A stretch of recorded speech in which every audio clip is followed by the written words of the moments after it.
Hello friends, welcome to physics fact by Abhishek Seth. दोस्तों, आज के इस वीडियो लेक्चर में आप सभी का बहुत बहुत स्वागत है। सबसे पहले हम प्रीवियस वीडियो से संबंधित दो प्रश्नों को देखते हैं, जैसा कि हम लोग प्रत्येक वीडियो के प्रारंभ में करते हैं। तो पहला क्वेश्चन है, प्रत्येक सदन में प्रश्नकाल का समय होता है। ऑप्शन है सदन का पहला घंटा, सदन का दूसरा घंटा, 12 बजे के बाद का समय या इनमें से कोई नहीं।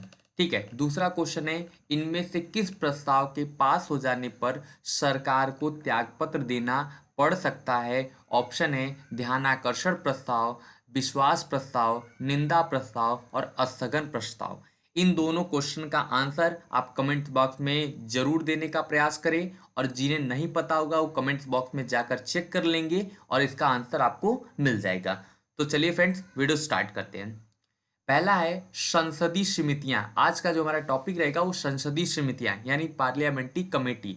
ये जो है पार्लियामेंट के अंतर्गत ये आपकी 6वीं वीडियो है। इससे पहले मैंने 5 वीडियो ऑलरेडी आपको बना के दे दिया है, तो आप उन वीडियो को भी जरूर देखेंगे। चले, संसद के विभिन्न विषयों को प्रभावी ढंग से करने और जांचों में संसद में तरह तरह की समितियों का गठन होता है। जैसे क्या आता है, संसद ही हमारे देश में कानून और अधिनियम जैसे कार्यों का जो है निर्माण करती है, और हमारे यहाँ जो लोकतंत्र का जो है यानी लोकतंत्र का जो स्ट्रक्चर है उसको क्या करती है, फॉलो कराने का काम करती है। तो क्या होता है कि वहाँ के जो सरकार द्वारा जो नियम है वो सही ढंग से चलाए जा रहे हैं, या उनके जो जो सरकार के कार्य हैं उनकी जांच जो है वो सही से हो रही है, मतलब उनके कार्य सही तरीके से हो रहे हैं।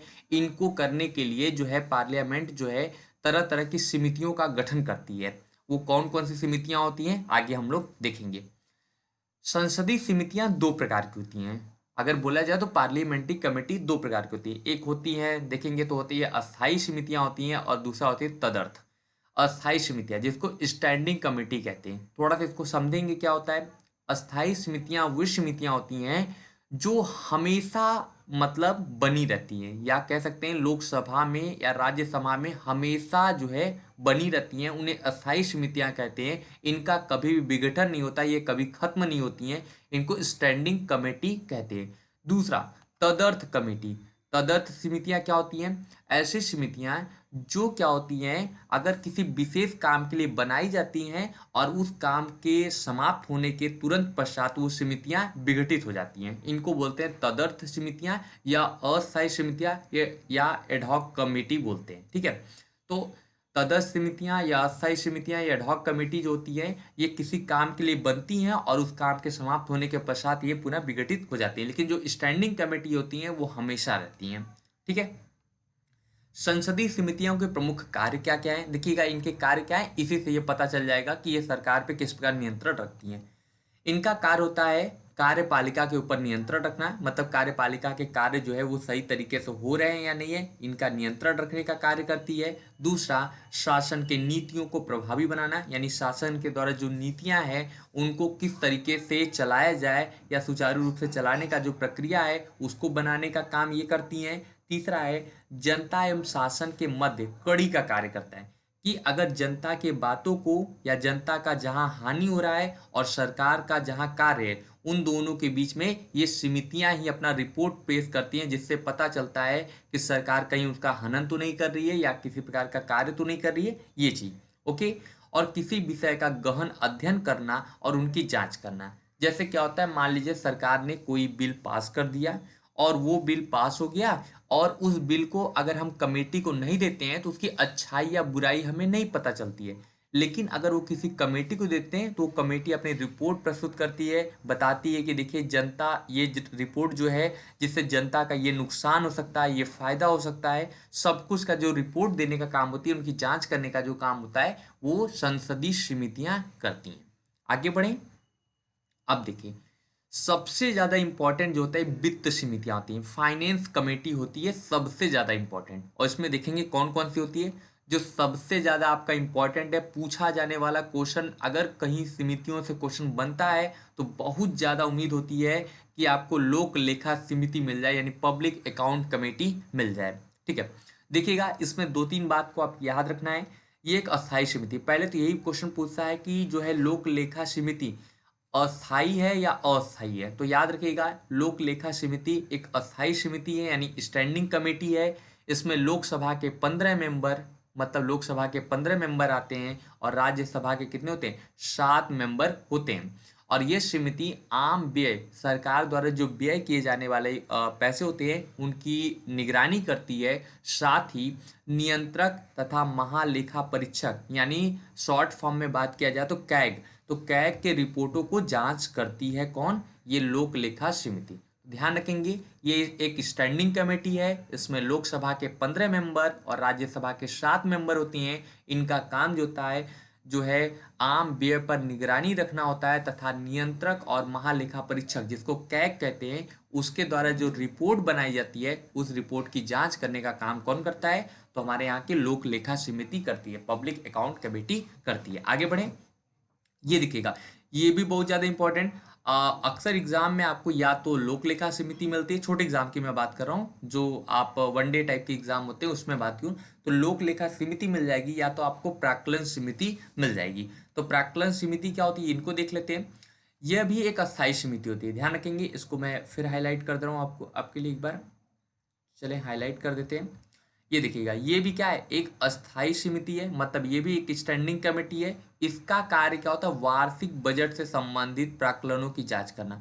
मतलब ये जो होती है, जो सरकार द्वारा बजट पेश की जाती है उसकी जांच करने का काम कौन करती है, तो इस प्राक्कलन समिति के जो है मेंबर करते हैं। और साथ ही इसमें सिर्फ लोकसभा के मेंबर शामिल होते हैं, ये सबसे इंटरेस्टिंग बात है। इसमें सिर्फ लोकसभा के मेंबर शामिल होते हैं और उनकी संख्या कितनी होती है, तो 30 उनकी संख्या होती है।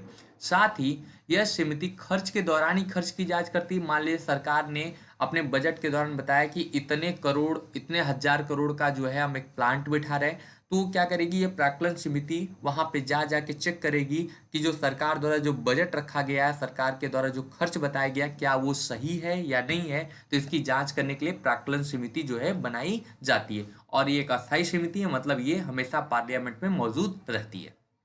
देखिए, सबसे इंटरेस्टिंग बात, अपव्यय के विरुद्ध एक आरक्षक होने के कारण इसे तृतीय सदन भी कहते हैं। आपने दो सदन का नाम सुना था, लोकसभा राज्यसभा, लेकिन ये क्या है, जो हमारे यहाँ अपव्यय ज्यादा न हो इसके लिए एक आरक्षक, मतलब एक क्या रक्षक की तरह कार्य करती, इसलिए इसे तृतीय सदन का नाम भी देते हैं। किसे, तो प्राक्कलन समिति को देते हैं। आगे बढ़े, सार्वजनिक उपक्रम समिति, ये भी देखिए, ये भी आपका बहुत जो ज्यादा इंपॉर्टेंट है, क्योंकि जितने भी इस टाइप के क्वेश्चन आते हैं आपके इंपॉर्टेंट बन जाते हैं। सार्वजनिक उपक्रम समिति यानी पब्लिक अंडरटेकिंग कमेटी, ये क्या करती हैं एक बार देखेंगे। ये भी एक अस्थायी समिति है। देखिएगा आप, हमने अभी दो आपको अस्थायी समिति बताई, यानी जो है स्टैंडिंग कमेटी बताया, और ये भी क्या एक अस्थायी समिति है, मतलब ये भी एक स्टैंडिंग कमेटी है। और वर्तमान में बात करें तो इसमें टोटल लोकसभा के 22 मेंबर एंड राज्यसभा के, अरे सॉरी, लोकसभा के 15 मेंबर और राज्यसभा के क्या है 7 मेंबर, मिला जुला के टोटल 22 सदस्य होते हैं। ठीक है, और इस समिति का कार्य सार्वजनिक उपक्रमों की कार्य कुशलता, व्यय, उनकी स्वायत्तता की जांच करना। मतलब इसका भी क्या होता है, जो भी सार्वजनिक रूप से जो खर्च की जाती है उसके जो है उसकी देख रेख करना, उसकी निगरानी करना, और वो कितनी जो है स्वायत्त है, इन सब की जांच करने के लिए जो होती है सार्वजनिक उपक्रम की समिति बनाई जाती है। दो बातें इसमें याद रखेंगे, ये भी एक अस्थायी समिति है और इसमें 22 सदस्य वर्तमान में है, जिनमें लोकसभा के 15 और राज्यसभा के 7। आगे प्रवर समिति, अब देखिएगा जो प्रवर समिति है ये आपका जो है वित्त समिति नहीं है। वित्त समिति जो है तीन थी खाली, यानी आपका देखा था लोक लेखा समिति, प्राक्कलन समिति और सार्वजनिक उपक्रम समिति। अब प्रवर समिति देखिए, इनका कार्य क्या होता है, यह एक अस्थायी समिति है। अस्थायी समिति का मतलब होती है इन्हें जरूरत पड़ने पर बनाया जाता है और फिर जरूरत खत्म हो जाती है तो फिर इन्हें हटा दिया जाता है। तो एक अस्थायी समिति है जिनका गठन लोकसभा और राज्यसभा में अलग अलग भी होता है या दोनों मिलाकर भी होता है। मतलब इनका जो गठन किया जाता है, लोकसभा में चाहे आप अलग बना लीजिए, राज्यसभा में अलग बना लीजिए, या लोकसभा और राज्यसभा का मिलाकर एक ही बना लीजिए, तो दोनों इसमें जो है ये यहाँ पे जो है पॉसिबिलिटी बनी रहती है। इसमें टोटल कितने मेंबर होते हैं, तो 45 मेंबर होते हैं, 30 लोकसभा के और जो होते हैं 15 राज्यसभा के होते हैं। ठीक है, टोटल 45 मेंबर जो है 30 लोकसभा के और 15 जो है राज्यसभा के। इसका कार्य क्या है। सबसे इंटरेस्टिंग बात, जो पवर समिति है यानी सेलेक्ट कमेटी है, इसका कार्य क्या होती है।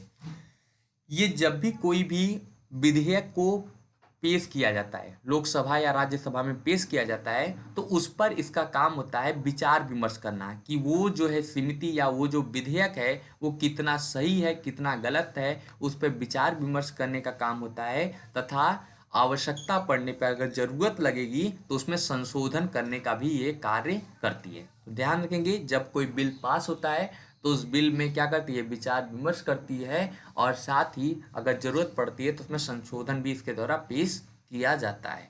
आगे बढ़े।